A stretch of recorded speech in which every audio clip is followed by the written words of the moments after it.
Hey folks, please do consider subscribe, like, follow, all the things, share with your friends. I do have a Patreon. There's also like a tip option.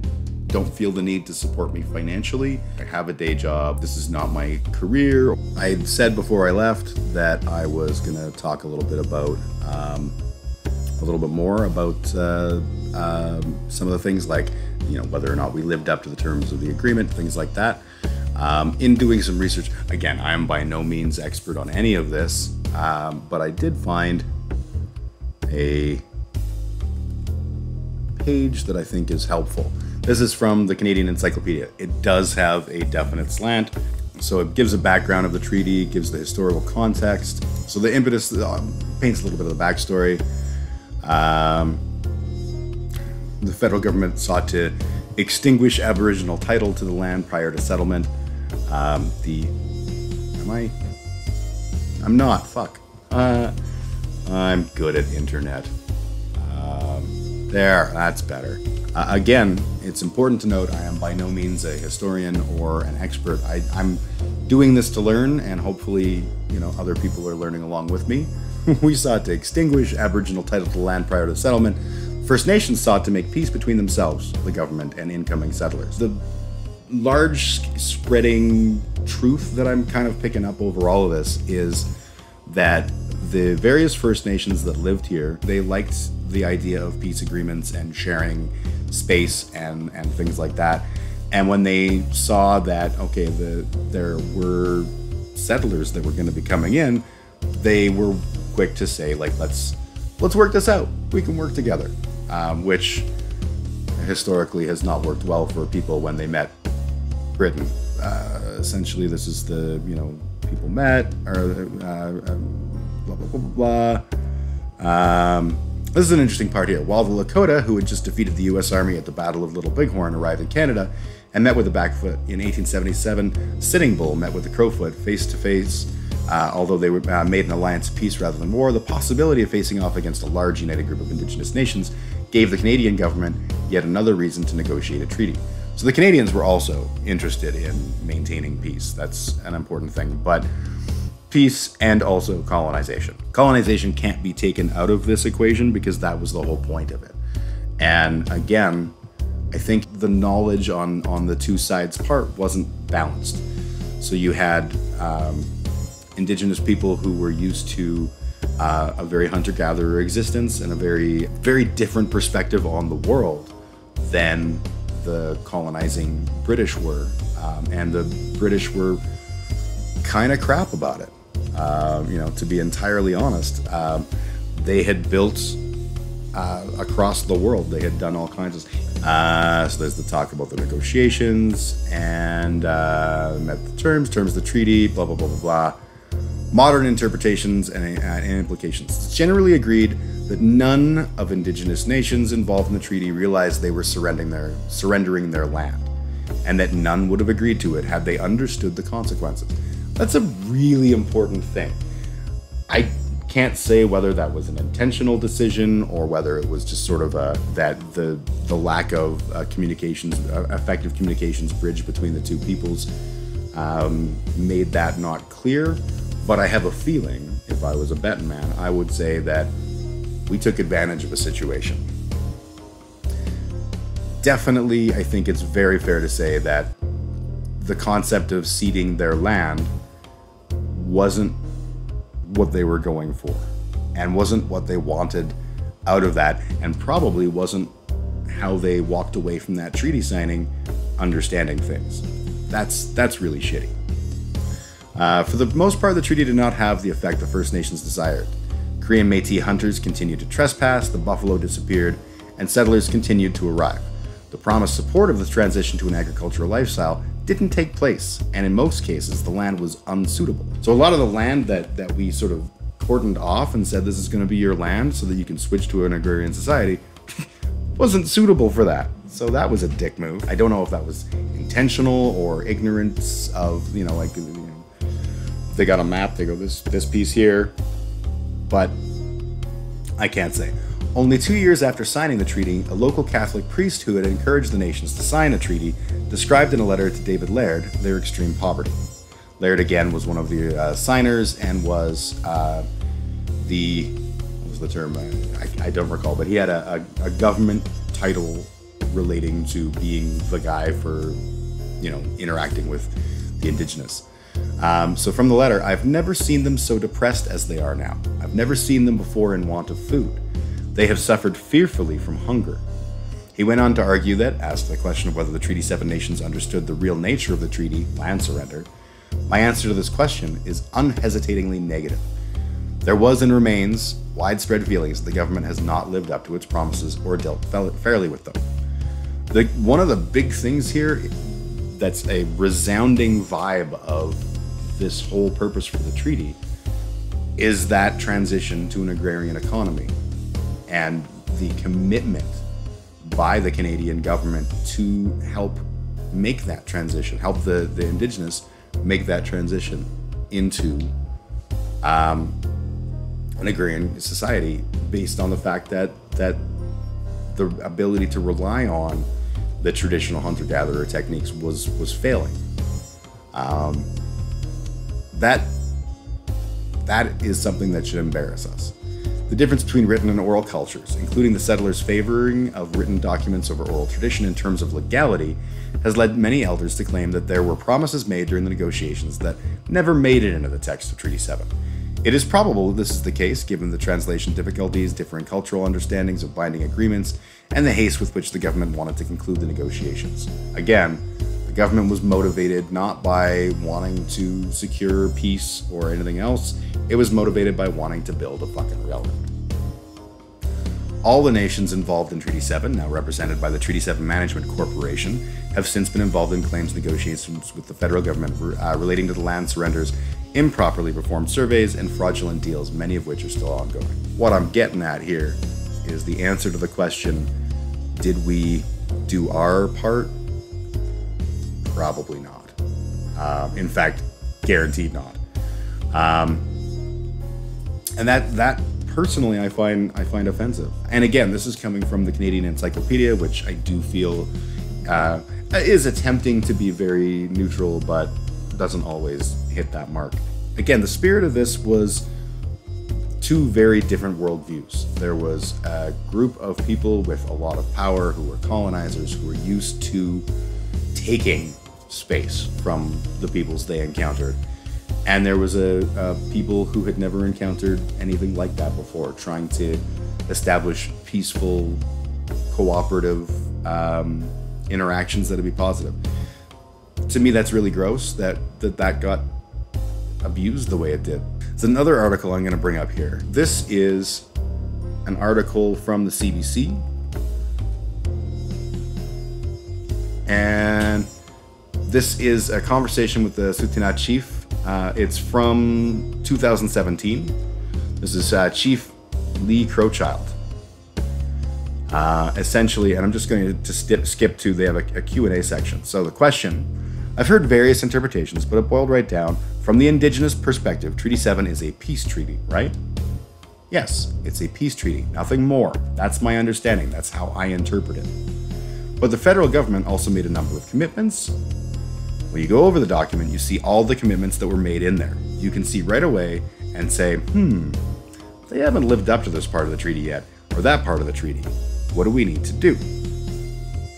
But from your perspective, this document is still binding? Oh, it's still a living document. That living document is between the ancestors and the settlers. So how do we reaffirm the words that are spoken there? Because there needs to be something to move it forward, and it has to come through education. That is a cool fucking perspective. To give credit where credit's due, Indigenous people, we made an agreement, we did not live up to it, and I don't think anyone can truly say that we lived up to it, even remotely. And the response is not, I mean, obviously there's anger. Obviously there's a lot of people who are angry, but the sort of, this response of like, okay, this was an agreement that we made. How do we reaffirm it? How do we make this happen? Oh, and by the way, the context of this, they were actually bringing the original document that was signed to Alberta. Now, the fact the document is here I would think that's a tremendous opportunity for education about Treaty 7. Oh, tremendous. You know, I really wish what the residents of Calgary and surrounding areas actually come and read the document, read what the document is and start to get another perspective of why Hold Land Treaty is so dear to our hearts, because we wanted the treaty all along. But with the general public, there's no understanding of that. It's a living document to this day. We've honored our side, and we hold out our hand to the other side and say, we have information. We can help you guys understand that. That's, I think, one of the keys behind why I wanted to talk specifically about this today, is because I know I, as John Q. Honky, didn't know the text of the document. Didn't know what I knew that, you know, oh, there's people who say we haven't lived up to our part. We probably haven't, because, you know, we're shitty in that regard. But the specifics, I think, are actually interesting, are actually compelling and worth looking at to understand the context of how interactions between the, you know, for want of a better term, honky society and Indigenous society in this country need to be, you know, sort of shaped. So what would some of those things be? We never really did give up the land. We never gave up resources. We just agreed that we're going to share this, what we have here. We're going to share this with you because it speaks to the core of who we are, how we look after people. And I think that probably the things that came out of the treaty about the plows and the cattle and the land and everything, maybe the definition wasn't as clear to the nations, the Tsuut'ina, because none of the interpreters ever spoke Tsuut'ina. And I think that's kind of where things kind of fell short. Talking about that gap in not just understanding, but also in communication. From your people's perspective, how important is it to come and see the documents for themselves? I think it's good information for my community to come out and see what was really written back in 1877. Chief Bullhead signed for the Tsuut'ina people. For people who don't know much about him, what esteem is he held in by your people? He was very bold. He was a warrior chief at the time. He thought the best thing for us was to make our stand and say, no, we're unique. We're very unique. We're distinct as Tsuut'ina. We're allies with the Blackfoot, we're allies with a lot of people, and we're very distinct. That boldness carries through the generations, and all the ensuing chiefs have been bold in their statements in that. For us to progress into this time, we have to make bold statements. You look at our economic developments we have on Tsuut'ina, that was a bold move that we took, and the chiefs at that time, they were a bit fearless about that. They said this is the direction we have to go. What are your thoughts about the interpretation that you see on the display? Just sort of going to skim here. It does mention the problems of translation during the negotiation. Here we go. It does mention the problems of translation during the negotiations, references to broken promises. Why is it important to have that information there for everyone to see? I think it's important for anyone who's trying to understand how Alberta, how Calgary, how the communities need to move forward, or else there will always be an imbalance. We say we fight for the treaty, and we'll never stop saying that, because that's the living document that we agreed to, and it was done with the highest level of respect going forward. We knew the realities of what the future might look like, so we have to have a way of signing so there would be no more war between both sides. Are you glad you had actually a chance to see Treaty 7? Yeah, it was actually I was actually kind of wondering what I was going to think about it. Because I look at the document, what comes over me? Well, certainly anger, probably frustration over what was the original intent to where it is now, when I see my community members struggling. I think this treaty hasn't been honored well by the government, by people outside of Treaty 7. A lot of the promises that were made not being kept here. Instead, they introduced the Indian Act that was supposed to govern us all. That's not a treaty, it's an act, it's policy. Now, I really liked the end of that. Because the Indian Act is something that is very contentious. It was intended to basically take a single stance on how we would govern the Indian peoples in Canada. And it's exactly, it is an act. It is not a treaty. The treaties are what we signed and we agreed to and fell short on, and continue to fall short on, and need to address. The act was an act of government that was basically, helps us put everything into a nice legal framework and stuff. So that's the kind of thing I wanted to get through and get through sounds wrong, to get across today, because I think it's important, and I don't think that we pay enough attention. One of the things that you always hear is, oh, the indigenous people get all this free money and stuff. I think we've just established that is not the case. $5 every year. People mistake the success of some of the reservations, or more accurately, some of the treaty groups, for owning things like oil and gas rights on their land, and using that money that they receive not from the government but from the corporations that lease that land, using that money. So, for example, you always hear about, oh yeah, natives get free education. No, they fucking don't. A lot of reserves have established funds based on the royalties that they receive that are used for things like making sure that the members of the nation have the ability to go to post-secondary education. In terms of, and again, we're talking about my understanding versus how the world really, really is. But in terms of my understanding, there's not a lot of money that gets transferred from the Canadian government to Indigenous groups that would be different than the kind of money that gets transferred from the Canadian government or the provincial government, or what have you, to any town, or, like, the vast difference is that there's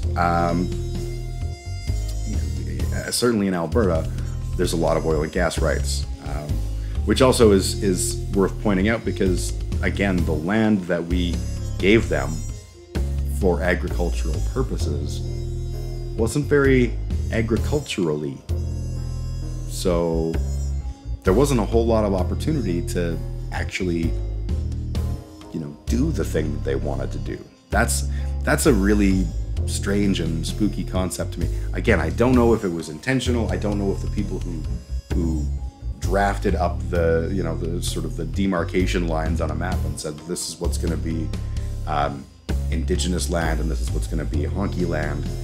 I don't know if they knew and were malicious in saying that yeah we'll make you an agrarian society. Just go in those areas where we can't do that. Again, I don't know. My take is that I feel like there was some degree of manipulation there. Certainly, I think it would be impossible to suggest that these were good faith negotiations. The people involved, from the honky perspective, I don't think they came to the table in good faith. I think that they came in with a particular goal in mind. I don't think that they were being evil or awful. I think that they were looking at this from that arrogant, ignorant perspective of the colonizers of the time that said, yeah, we're gonna just come in, we're gonna do our thing, you're gonna live with it.